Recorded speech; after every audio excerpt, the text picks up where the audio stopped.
The train pulled into Harwich station at 2:15, and Eliza Sutton did not look out the window when the conductor announced the stop. She already knew what was waiting for her.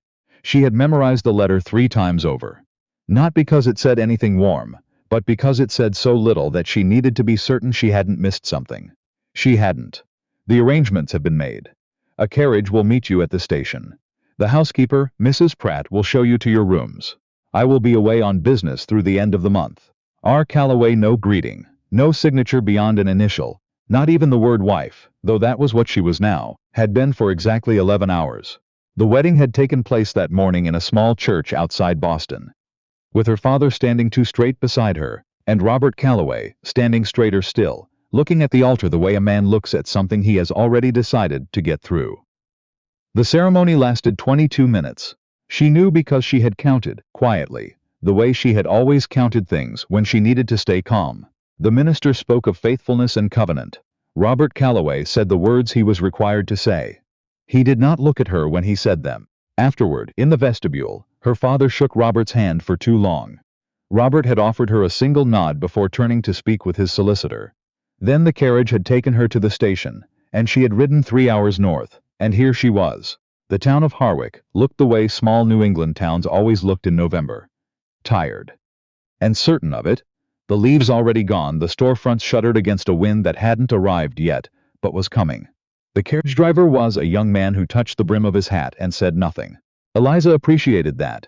She sat with her hands folded and watched the road narrow from cobblestone to packed dirt to gravel, and when the iron gate appeared between 2 stone pillars, she looked at it plainly and did not flinch. The house beyond the gate was large. She could see that much. It had once been something, she thought. The bones were good, the proportions right, the kind of federal-style manor that people built when they wanted posterity to take them seriously. But the shutters on the east wing were warped off their hinges.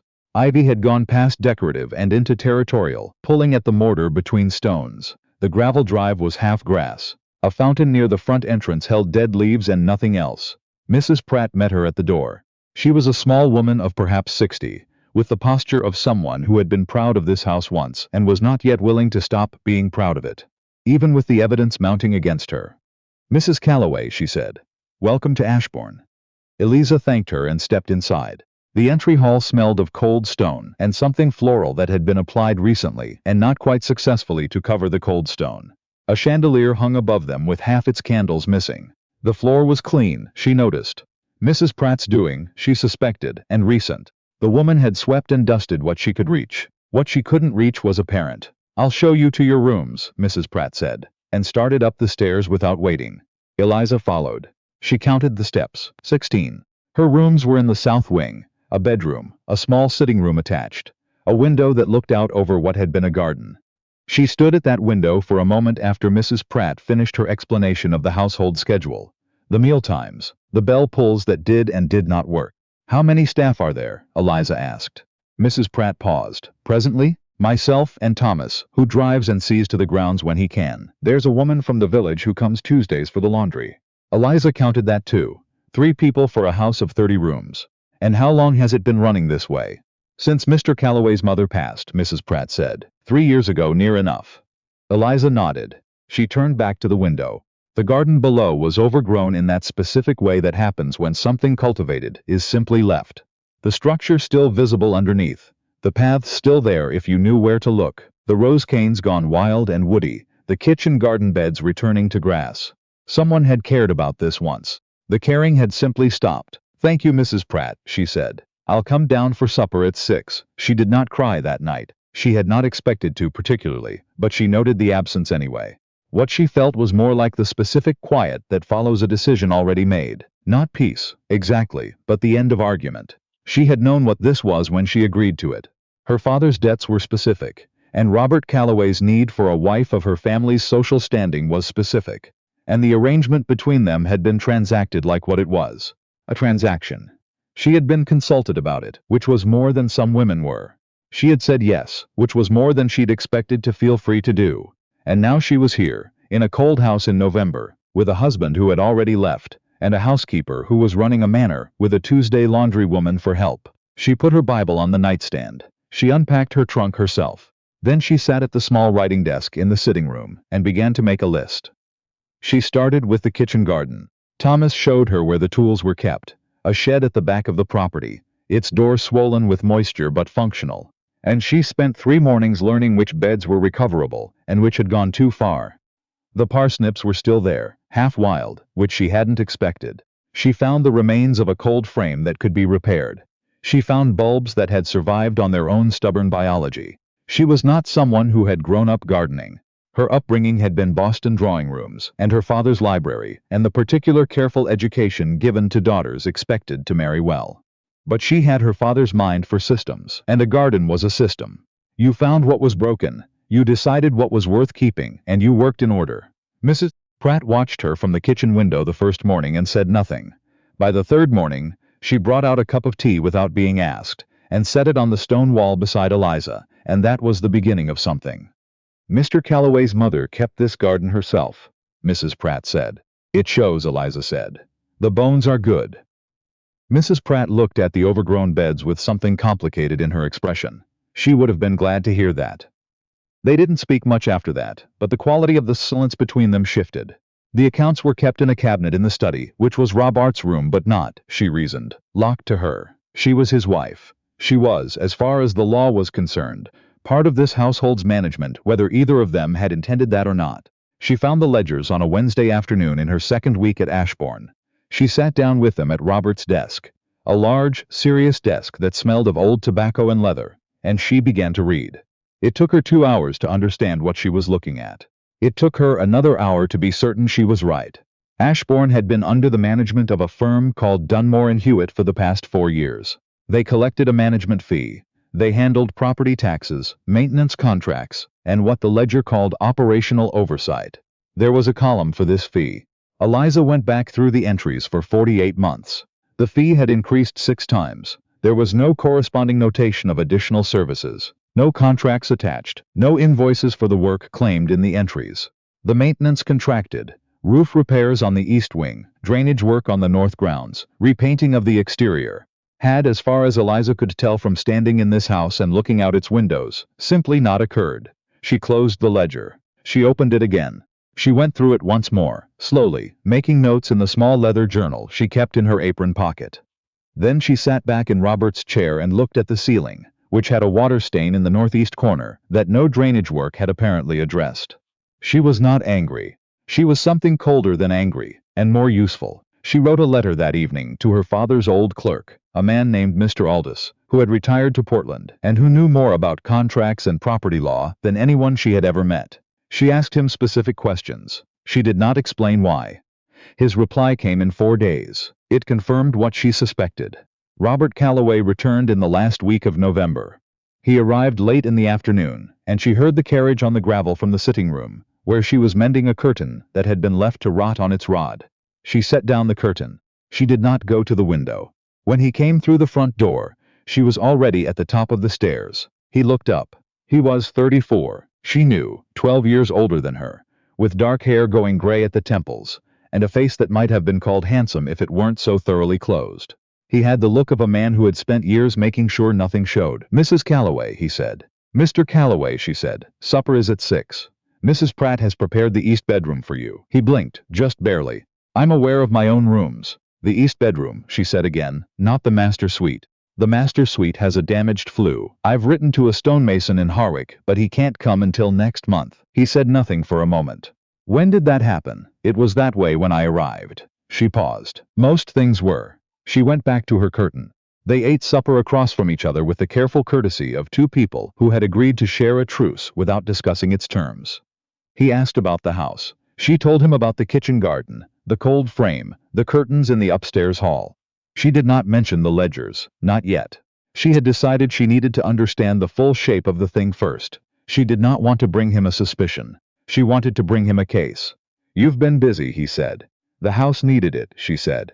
He looked at her the way people look at something that has surprised them, but that they're not yet willing to call surprising. She recognized the expression. She had worn it herself, in other circumstances. "I didn't expect," he started.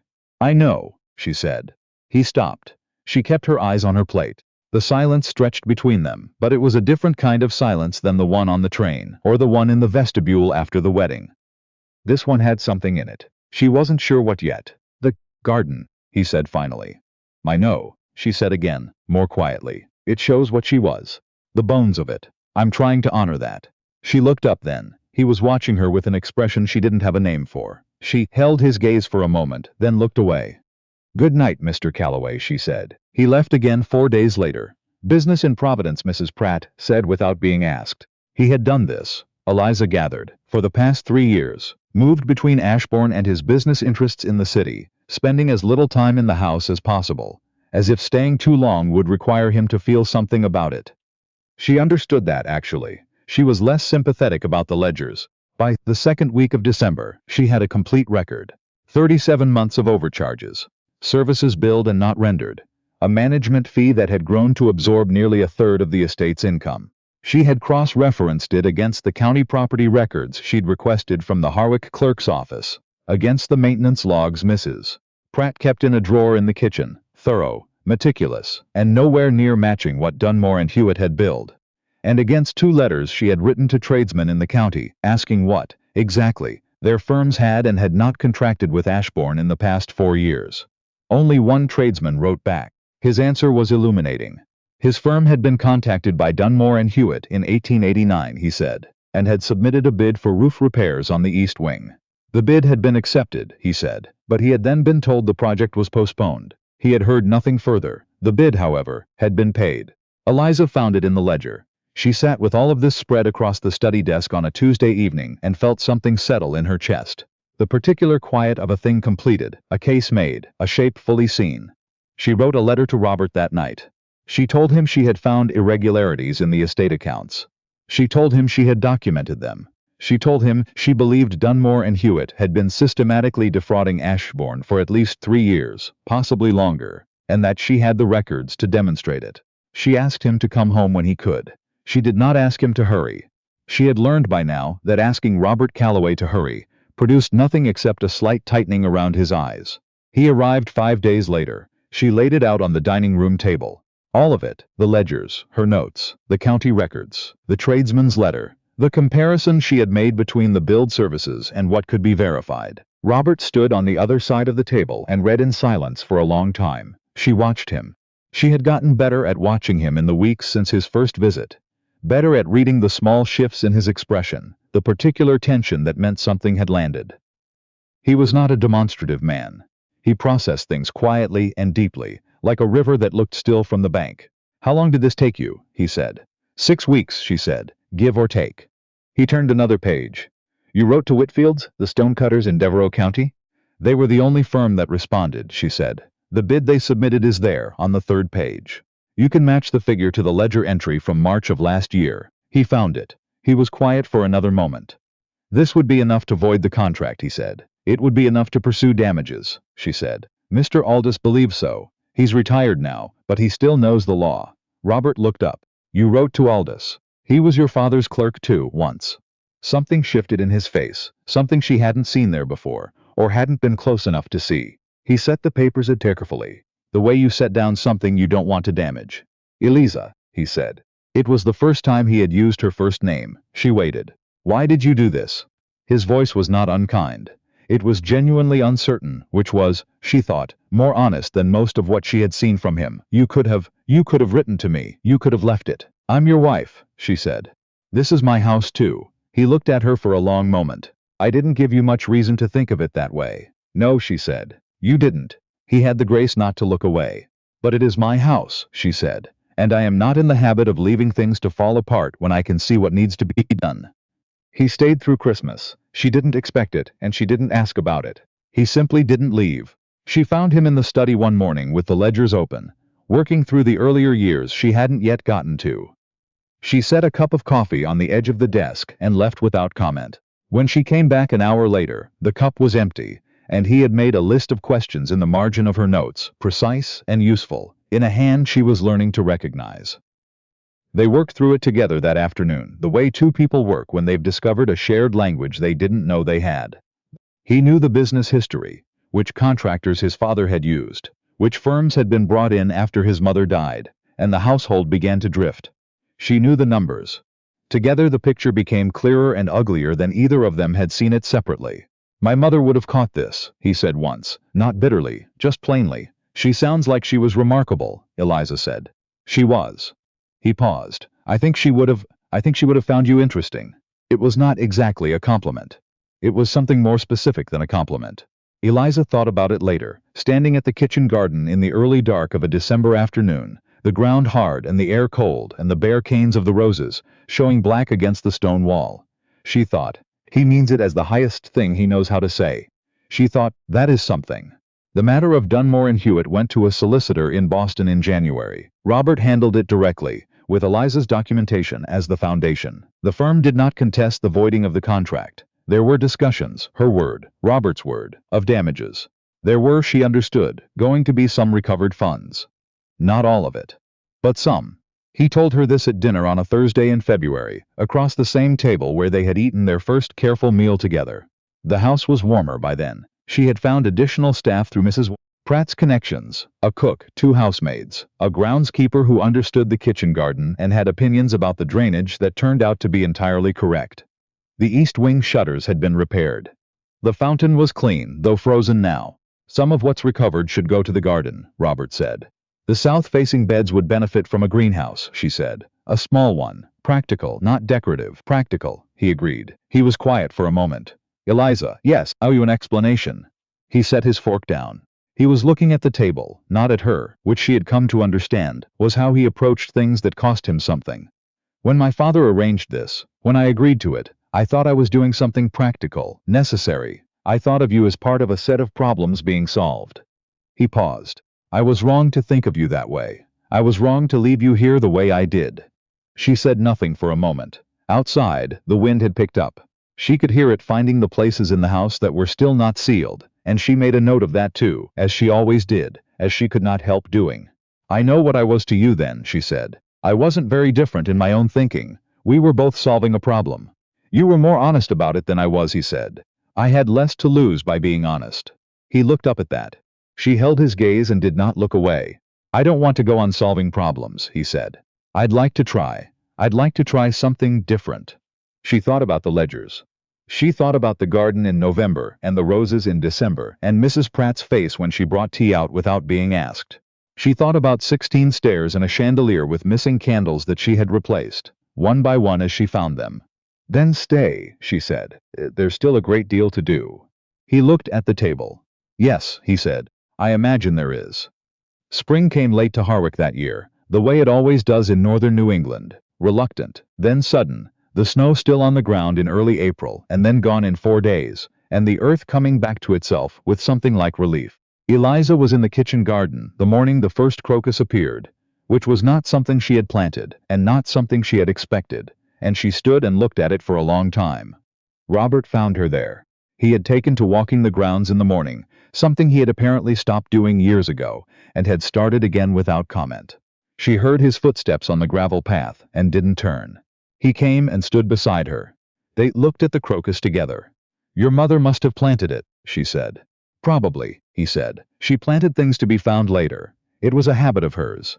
They stood in the early morning light, which was thin and yellow and just barely warm. The house rose behind them, its shutters straight, its stones still and solid. The fountain was not yet running. The pipes needed one more repair. But Thomas had cleared the basin, and it was waiting. She thought, this is what it feels like when something begins. Not the wedding. Not the letter with its single initial. Not even the ledgers or the December afternoon at the dining room table.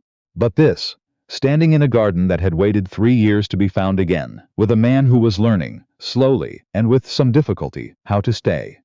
She did not say any of this. She had learned that Robert Calloway heard things best when they were demonstrated rather than spoken. She knelt down instead and pressed her fingers into the earth beside the crocus, feeling the cold of it and the give of it, and she thought about what she would plant here, in the months ahead, in this ground that had been waiting. Behind her, she heard him sit down on the garden wall. He didn't leave.